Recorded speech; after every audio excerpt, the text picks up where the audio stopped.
Au Cameroun, le football est un sport roi. Alors il n'est pas étonnant d'apprendre que les joueurs de l'équipe nationale ont été baptisés les Lions indomptables, car comme les rois des animaux, les rois du ballon rond sont bel et bien indomptables.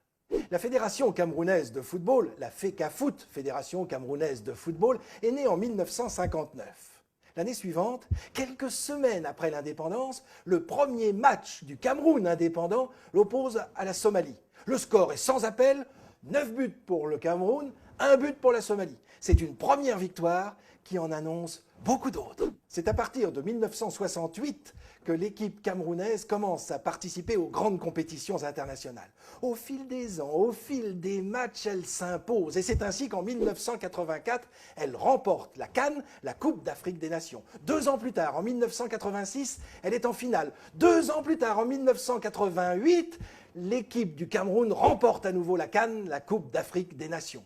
Cette fois, les Lions indomptables se sont imposés en Afrique. Ils vont pouvoir partir à la conquête du monde.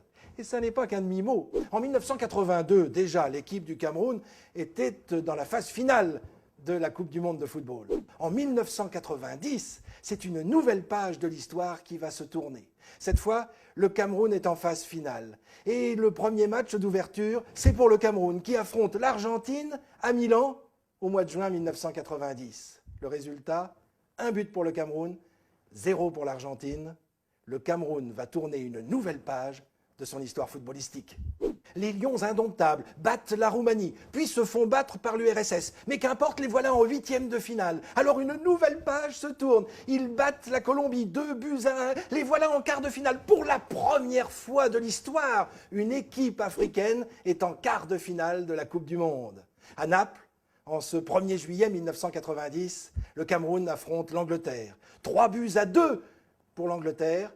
Le Cameroun est éliminé. Mais le Cameroun fait partie des 8 meilleures équipes du monde. Et ce n'est pas tout. En l'an 2000, il remporte la compétition olympique. En l'an 2000 toujours, il remporte la Coupe d'Afrique des Nations. Puis en 2002, 2 fois consécutivement, c'est exceptionnel. Non, vraiment, les Lions indomptables sont devenus les Lions imbattables.